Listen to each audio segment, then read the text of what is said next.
Shalom saudara-saudari yang terkasih, tema renungan kita Yesus nama di atas segala nama yang dibawakan oleh Pendeta Drisan Ginting. Selamat pagi, bersama kembali dalam renungan kita hari ini Minggu 17 November 2024 berjudul Pangeran Surga. Ayatnya di dalam Ibrani 4 ayat 15. Sebab imam besar yang kita punya bukanlah imam besar yang tidak dapat turut merasakan kelemahan-kelemahan kita. Sebaliknya, sama dengan kita, ia telah dicobai, hanya tidak berbuat dosa. Tidak dapat dipahami oleh jiwa setan yang egois adanya kebaikan dan kasih yang besar bagi umat manusia yang telah jatuh sehingga mendorong Pangeran Surga untuk meninggalkan rumahnya dan datang ke dunia yang telah rusak oleh dosa dan tersiksa oleh kutukannya. Dia mengetahui kekayaan abadi yang tak ternilai yang tidak diketahui oleh manusia. Dia telah merasakan kesenangan, kedamaian, kemuliaan yang agung dan sukacita yang besar dalam tempat tinggal surgawi. Dia menyadari sebelum pemberontakannya, sukacita yang besar dalam penerimaan Allah. Dia pernah menghargai kemuliaan yang menyelubuhi Sang Bapa dan mengetahui bahwa tidak ada batas bagi kuasanya. Setan tahu apa yang telah ia tinggalkan. Ia sekarang takut bahwa kerajaannya di seluruh dunia akan direbut, haknya diambil, dan kuasanya hancur. Dia tahu melalui nubuatan bahwa Juru Selamat akan datang dan membawa kerajaannya tidak akan dibangun dengan kuasa, kehormatan, dan tampilan duniawi. Dia tahu bahwa nubuatan-nubuatan kuno meramalkan sebuah kerajaan yang akan didirikan oleh Pangeran Surga di atas bumi yang telah dia akui sebagai miliknya. Kerajaan ini akan merangkul semua kerajaan dunia dan kemudian kuasa dan kemuliaannya akan berakhir dan dia akan menerima pembalasan atas dosa-dosa yang telah diperkenalkannya ke dunia ini dan atas kesengsaraan yang dibawanya kepada manusia. Dia tahu bahwa segala sesuatu yang berhubungan dengan kemakmurannya bergantung pada keberhasilan atau kegagalannya dalam usahanya mencobai Kristus di padang gurun. Dia membawa kepada Kristus cobaan-cobaan yang paling licik dan paling kuat untuk memikat dia dari kesetiaannya.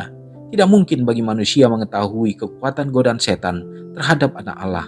Setiap godaan yang tampaknya sangat berhasil kepada manusia dalam kehidupan kesehariannya yang sulit untuk dilawan dan diatasi telah dibawa kepada anak Allah pada derajat yang jauh lebih tinggi karena karakter mulianya melebihi manusia yang telah jatuh. Kristus dicobai dalam segala hal seperti kita. Sebagai perwakilan manusia, dia berdiri dalam ujian terberat untuk pengakuan Allah. Dia menghadapi kuasa terkuat setan. Pencobaannya yang terhebat telah Kristus alami dan mengalahkannya atas nama manusia. Adalah tidak mungkin bagi manusia untuk dicobai melebihi dari apa yang dapat ia tanggung saat ia bergantung kepada Yesus, penakluk yang tak terbatas itu. Renungkan lebih dalam. Dosa kesayangan apakah yang paling membuat saya rentan terhadap pencobaan? Saudara yang kekasih dalam nama Tuhan, poin-poin yang penting menjadi pengingat bagi kita lewat renungan ini. Sebagaimana Yesus yang hadir sebagai manusia untuk mengangkat akan dosa-dosa kita melalui kematiannya, memberikan keselamatan bagi kita. Dan tentunya dia juga sebagai manusia menghadapi tantangan dan cobaan. Dan bahkan cobaan tantangan yang terberat yang diperhadapkan kepada manusia dengan derajat yang paling tinggi diperhadapkan kepada Tuhan. Dan tentu kita tahu apa yang dihadapi oleh Yesus dalam pencobaan, apa yang ditawarkan oleh setan merupakan hal-hal yang kerap kali dan bukan memang senantiasa membuat manusia jatuh ke dalam dosa.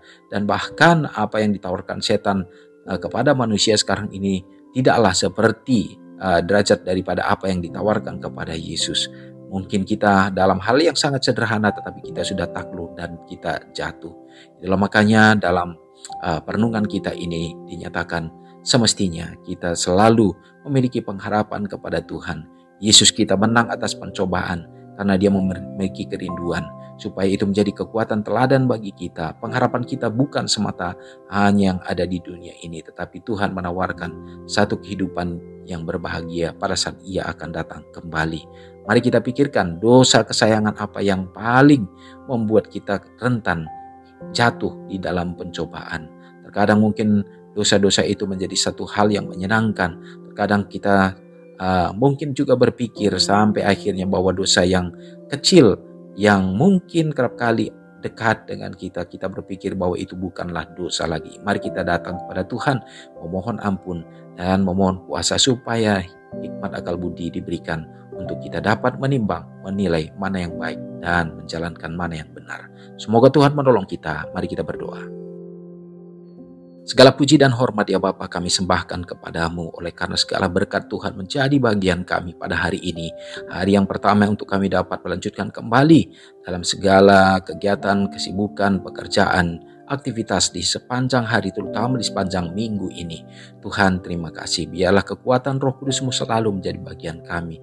Tolong kami supaya tetap bergantung dan dalam menjalani hari-hari kami juga tetap setia hidup dalam kebenaran-Mu. Tuhan berkati umat-umat-Mu dimanapun berada. Berharap biarlah kasih Tuhan dan kehadiran Tuhan ada dalam hidup kami, baik secara pribadi demikian juga dalam hidup rumah tangga. Jadikan rumah tangga umat Tuhan menjadi Eden yang kecil di dunia ini. Demikian juga anak-anak yang bertumbuh yang Kau percayakan hidup di dalamnya, biar mereka berkembang. Demikian juga dapat berdiri teguh ya Bapa dalam iman dan kerohanian mereka, untuk menjadi tiang-tiang bagi gereja Tuhan. Berkati dalam masa depan mereka untuk menyelesaikan pendidikan dan juga yang mencari pekerjaan Tuhan tunjukkan yang terbaik, yang mencari pasangan hidup. Ya Bapa kami percaya Tuhan yang akan menyiapkannya sehingga mereka akan tetap hidup dalam kebenaran Tuhan. Mendoakan juga bagi umat-umat Tuhan yang berada di tengah-tengah problema, tantangan, pencobaan, bahkan bencana-bencana yang ada. Tuhan yang akan turut campur ya Bapa, kasih-Mu menjadi bagian mereka, perlindungan Tuhan tetap berlangsung. Orang tua yang sudah lanjut usia, peliharakanlah hidup mereka supaya mereka juga tetap setia. Kami yakin dan percaya di akhir zaman ini Tuhan, dengan kecanggihan akan teknologi menjadi tantangan yang besar baik terhadap kerohanian, juga mempengaruhi juga faktor-faktor kehidupan manusia baik secara ekonomi dan lain sebagainya. Tuhan turut campur ya Bapa, supaya anak-anak Tuhan tetap setia dan tetap bersuka cita untuk memuji memuliakan Engkau. Teguhkan iman percaya kami Tuhan. Terpujilah Engkau Bapa, bila mana umat Tuhan yang berulang tahun hari ini, biarlah kasih Tuhan menjadi bagian mereka dengan kesehatan dan panjang umur yang Tuhan berikan, dan iman mereka diteguhkan. Semoga kasih yang sama menjadi bahagian kami, serta mengampuni dosa kami Tuhan, karena doa ini hamba serahkan hanya dalam nama Yesus yang sudah menjadi juru selamat kami. Amin. Selamat pagi, selamat beraktivitas, Tuhan Yesus memberkati. Ingatlah Matius 5 ayat 13-16. Biarlah kamu menjadi garam yang mengasinkan dan terang yang menyinari kehidupan orang lain. Jangan lupa subscribe, like, dan share ke seluruh dunia.